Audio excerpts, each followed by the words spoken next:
America is running out of cushion. The reserves that once protected the states have fallen to their lowest levels in nearly 20 years, barely 6 cents saved for every dollar spent. Household debt has crossed $47,000, and the average home now costs more than $500,000 in a nation where incomes have flatlined. The signs of recession aren't coming. They're already here. Across the map, budgets are cracking, pensions are bleeding, and once booming cities are quietly going dark. In 2025, some states are standing on air-thin ice, and the first fracture has already formed. Stay through number 3, because the numbers there will stop you cold. This isn't another dip in the market. It's the moment the system itself gives way when tourism dries up, manufacturing halts, and tax bases collapse under the weight of debt. 10 states are closest to the edge. If this recession deepens, they won't bend. They'll break. And it all begins now. Kentucky. At first glance, it looks stable. Rolling hills, bourbon barrels, and the quiet hum of small-town life. But beneath that calm surface, the numbers tell a different story. As of 2025, Kentucky's financial cushion is nearly gone. Its rainy day fund covers only about 7% of annual spending, less than half the benchmark economists recommend for a healthy state budget. That means if revenue drops for even a few months, lawmakers will be forced to slash services almost immediately. Education, healthcare, and infrastructure, the things that keep daily life running, would be first on the chopping block. Unemployment has already climbed to roughly 5.5%, up from 4% a year earlier.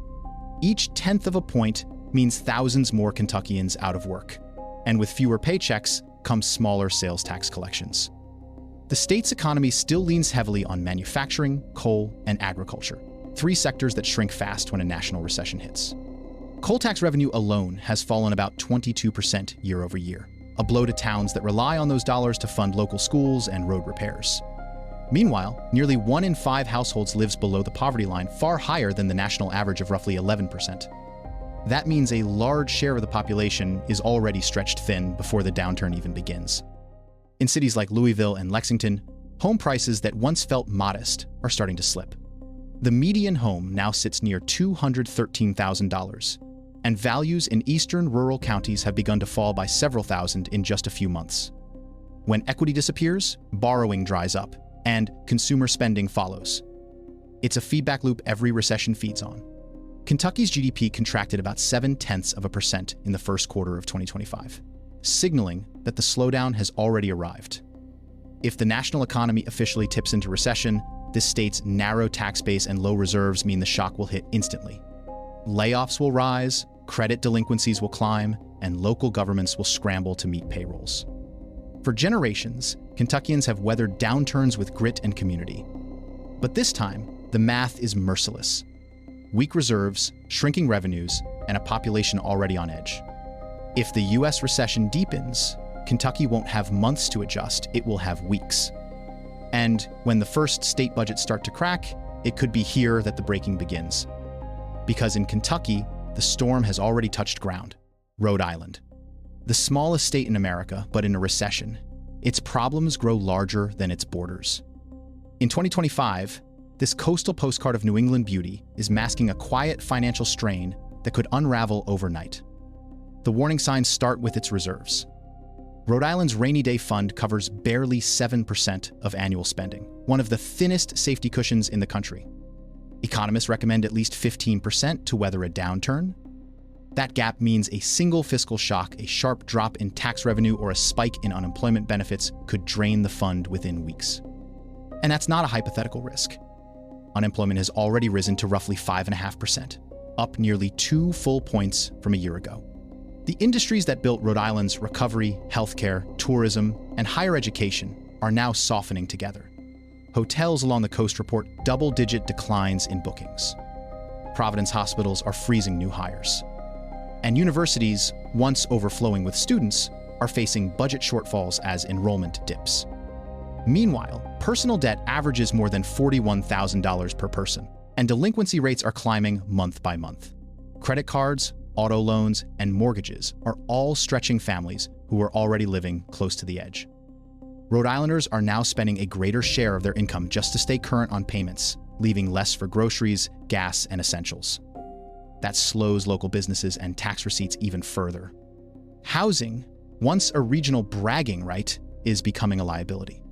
The median home price sits around $446,000, far out of reach for most residents. The median household income is only about $74,000, producing one of the worst affordability ratios in the Northeast. Nearly a third of homeowners are now considered cost-burdened, paying more than 30% of their income just to keep a roof overhead. And underneath all of this lies a slow-burning fuse, a pension system that remains among the least funded in the nation. If the recession deepens and investment returns fall, Rhode Island could be forced to cut benefits or raise taxes to stay solvent. The math doesn't lie. Weak reserves, rising debt, and an economy tied to services that people cut first in hard times. When America sneezes, Rhode Island catches the flu. And this time, that flu may become a fever.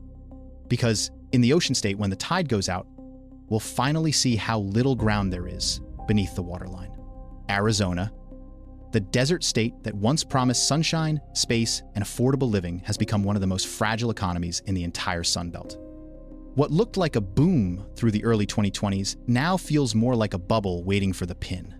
The numbers are flashing red.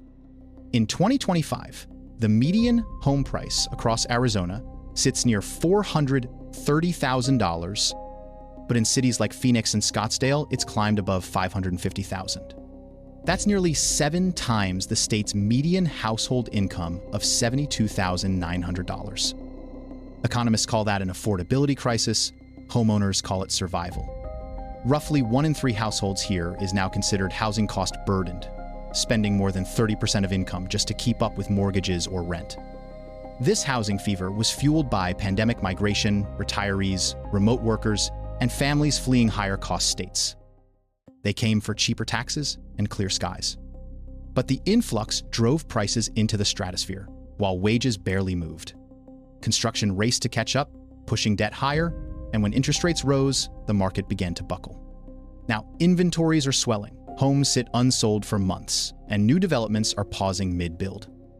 Arizona's rainy day fund covers barely 6% of its annual budget, far below the 15% safety line most fiscal analysts consider stable.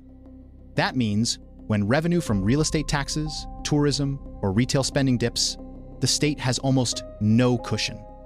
And those revenues are already softening. As of mid-2025, unemployment has climbed to about 5.8%, with layoffs spreading through construction, hospitality, and retail. Phoenix alone has lost roughly 19,000 jobs since January. Meanwhile, household leverage is climbing. Average personal debt now hovers around $43,500 per person, and delinquency rates on credit cards and auto loans are creeping higher each quarter. For retirees on fixed incomes, rising property taxes and utility costs have become unbearable. Many who once moved here for affordable retirement are now quietly leaving, heading back east or north in search of cheaper stability. GDP already shrank nearly 1% in the first quarter of 2025. If the broader U.S. economy tips into recession, Arizona's overbuilt housing sector could turn a correction into a crash. The desert has always been a place of extremes: heat, drought, and resilience. But this time, the sun is burning through the last of its protection. Because in Arizona, the boom that brought so many people here may be the very thing that drives them away. Nevada, a state built on risk, and in 2025, the odds are turning against it. For decades, Las Vegas sold the illusion that the house always wins. But when a recession hits, even the house starts to lose. Tourism is Nevada's lifeline, and it's bleeding fast. Through the first half of 2025, visitor spending has fallen roughly 13%, the sharpest drop since the pandemic years. Hotel bookings are down, convention attendance has thinned, and casino floors that once glowed through the night are running half empty. In a state where gaming and sales taxes make up more than 60% of total revenue, every empty room means less cash for schools, roads, and hospitals. The Rainy Day Fund covers barely 5% of annual expenditures, the second lowest safety cushion in America. That's barely enough to keep state operations running for a few weeks if tax receipts collapse. And collapse they have. From Reno to the Strip, small businesses are closing, and layoffs are spreading through hotels, restaurants, and entertainment venues. Unemployment now hovers around 6.25%, up sharply from just over 4% last year.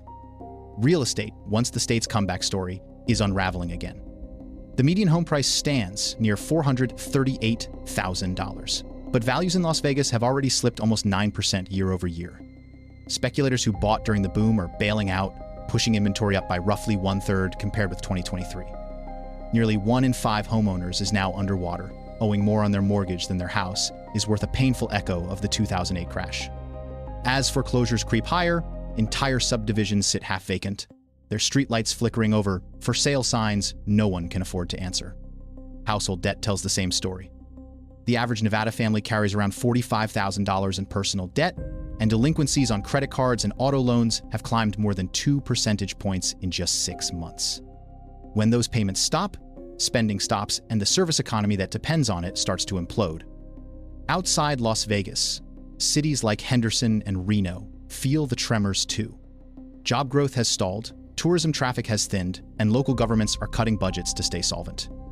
For a state built on entertainment, the silence is deafening. Nevada has always been America's gamble, a place that bets on luck when fundamentals falter. But this time, the table is turning cold. Because in 2025, the dice aren't rolling in Nevada's favor. And when the lights of the Strip start to dim, that glow you see on the horizon isn't prosperity. It's the fire of a boom burning itself out. Indiana, the heart of the Midwest, where factories hum, freight trains roll, and the American work ethic still defines life. But in 2025, that heartbeat is slowing. The numbers show a state slipping quietly into a manufacturing recession. Indiana's economy is built on the assembly line. Autos, steel, and heavy equipment make up more than a quarter of its total output. When national demand falls, Indiana feels it first. In the first quarter of 2025, state GDP contracted about 1%, and factory output dropped nearly 7% year over year, the steepest decline in a decade. Across Elkhart, Fort Wayne, and Gary, plants are cutting shifts, delaying orders, and watching inventories pile up. More than 42,000 manufacturing jobs have disappeared since January, and unemployment now hovers around 5.9%, up sharply from the year before. Workers who once built America's cars and machinery are struggling to hold on to paychecks. Indiana's labor force participation rate has fallen to roughly 61%, its lowest in 10 years. Fewer people working means fewer taxes collected, and that exposes another weakness, the state's threadbare safety net. Indiana ranks 45th in per capita public health spending, and its unemployment insurance benefits are among the lowest in the country. When layoffs hit, there's little help waiting. At first glance, housing still looks affordable. The median home price sits near $246,000, well below the national median. But wages haven't kept pace. Typical household income is only about $63,000, leaving many families one missed paycheck away from falling behind. Average household debt has climbed past $41,000, up 12% since 2022. Rents are rising faster than pay, and evictions are up more than 20% compared with last year. For renters, roughly 1/3 of the population, that's a crisis. The cracks are visible across the state. Downtown storefronts stand dark, industrial parks half idle, and freight yards unusually still. Indiana's rainy day fund covers barely 6.5% of annual spending, enough for only a short emergency. If a national recession deepens, that reserve will vanish almost instantly. Indiana was built on hard work, industry, and resilience. But even resilience needs oxygen. And when the factory belts stop moving, paychecks dry up, and the safety net frays, there's nothing left to catch the fall. Because in 2025, the Heartland's strongest engine is running out of fuel. And if the downturn spreads, Indiana could become the Rust Belt's next cautionary tale, the place where America's recovery comes to a stop. Oregon, the evergreen promise of the Pacific Northwest, high wages, green tech, and progressive prosperity. But in 2025, that promise is cracking under the weight of numbers no state budget can hide. After years of expansion, the slowdown hit like a tide pulling out. Oregon's GDP growth flattened to zero in early 2025, while state revenue collections fell by nearly 6% compared with last year. That's left Salem staring at a projected $1.5 billion budget gap one of the worst shortfalls on the West Coast. The rainy day fund covers barely 7% of annual spending, not nearly enough to plug the hole if tax receipts keep falling. Tech was supposed to carry Oregon through, but now it's the source of the storm. Portland's software and semiconductor sectors have cut roughly 12,000 jobs since January, part of the national tech layoff wave. Each lost paycheck drags down income tax revenue, and each empty office leaves another downtown tower dark. The office vacancy rate in Portland has climbed above 24%, the highest in modern state history. Commercial real estate values have dropped more than 20% year over year, eroding the property tax base that funds schools and city services. It's not just empty desks, it's hollow budgets. Meanwhile, housing costs remain punishing. The median home price sits near $500,000, while median household income trails below $80,000. That imbalance has left nearly 40% of renters cost-burdened. Add to that some of the nation's highest utility and insurance costs, and disposable income is evaporating even among the middle class. Statewide, consumer debt now averages around $45,000 per household, and credit delinquencies have crept up for 5 straight quarters. Local governments from Eugene to Medford are freezing, hiring, trimming maintenance, and deferring infrastructure projects just to balance the books. Public sector unions warn that pension contributions could be cut next if revenues keep sliding. Zooming out, Oregon's struggle mirrors a larger pattern, stretching from Seattle to San Diego, high-cost states that thrived on growth now facing the bill for that boom. Falling tech profits, shrinking tax bases, and debt-heavy budgets are bleeding the West Coast dry. It's not ideology, it's arithmetic. Oregon's forests still look lush, its skyline still modern, but beneath the mist lies a slow-motion fiscal drought. If the U.S. recession deepens, this won't stay a regional problem. It'll be the moment the entire West learns that even green economies can collapse in red ink. Illinois.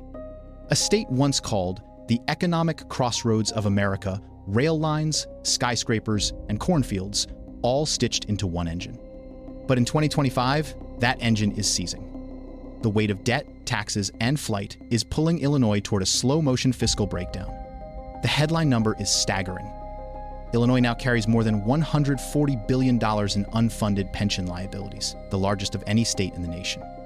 That debt equals nearly 3 years of the entire state budget.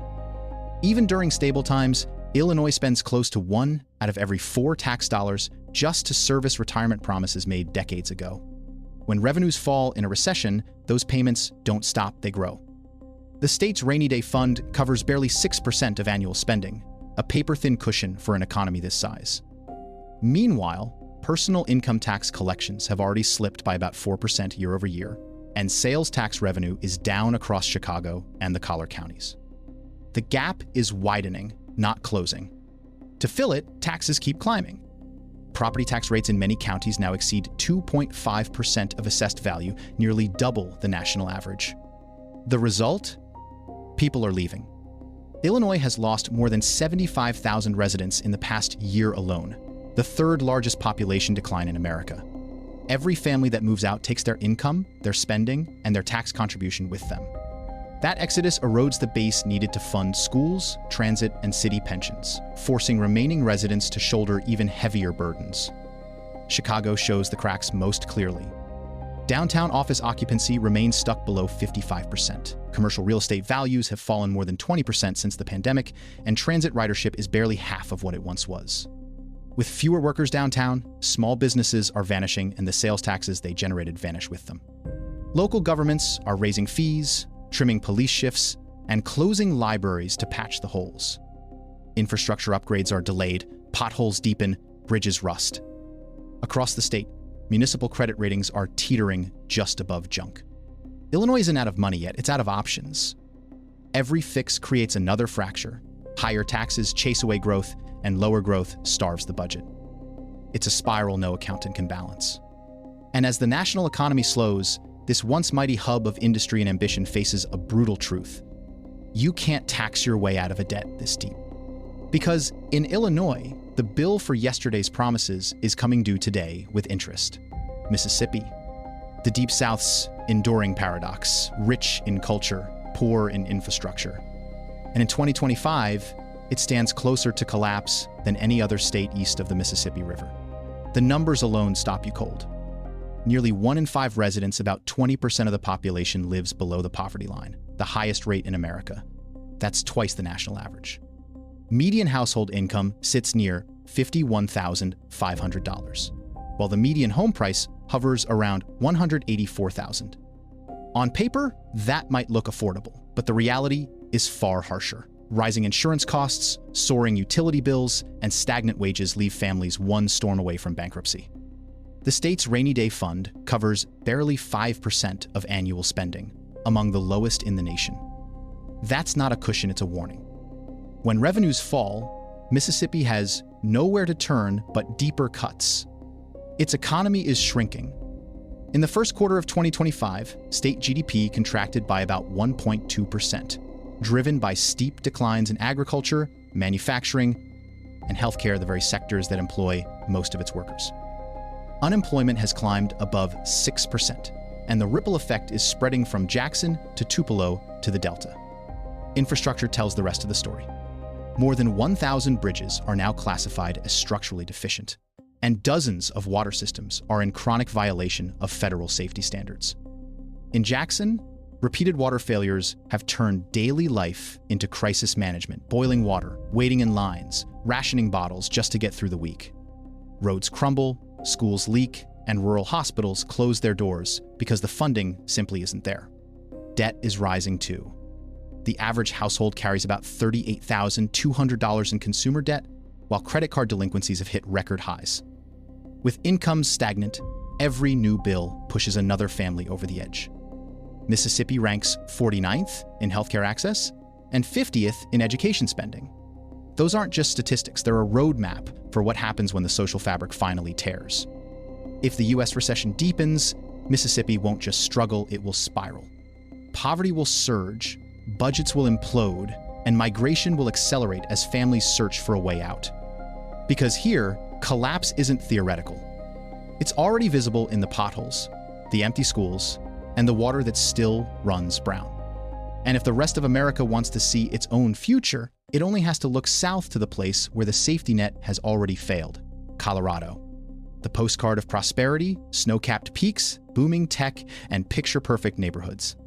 But in 2025, that postcard hides fine print most people never read. Because behind the mountain views, Colorado is showing the cracks of a rich state illusion. For years, the state looked unstoppable. Population up, startups growing, home values soaring, but now those same strengths are turning into stress. The median home price statewide sits near $630,000, and in Denver and Boulder, it's even higher. At first, that was a symbol of success. Now, it's a measure of fragility because the median household income, around $84,000, simply can't keep up.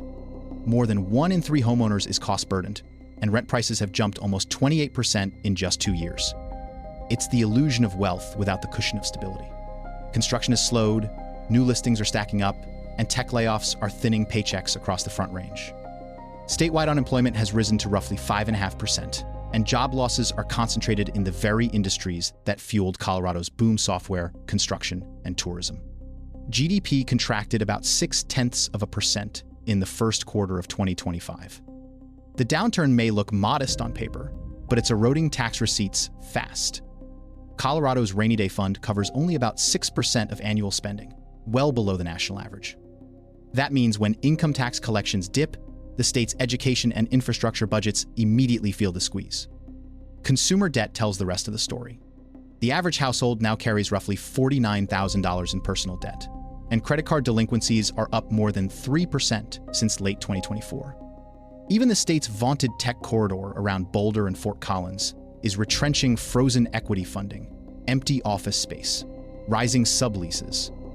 And in Denver, homelessness has climbed 21% in just 1 year as living costs outpace wages. Colorado still looks affluent on the surface. The coffee shops are full, the ski resorts busy, the skyline spotless. But if you've watched this far, you already see what most people don't, that prosperity here is built on leverage, not liquidity. And when a recession hits, leverage breaks first. The mountains won't protect it this time. Because what's failing in Colorado isn't just a market. It's the myth that growth alone makes you safe. And once that illusion shatters, even the highest peaks can't hide the fall. Louisiana, a state shaped by rivers and storms, by resilience and by repeated ruin. But in 2025, that resilience is being tested beyond its limits. Here, the collapse isn't coming. It's already underway. The numbers paint a brutal picture.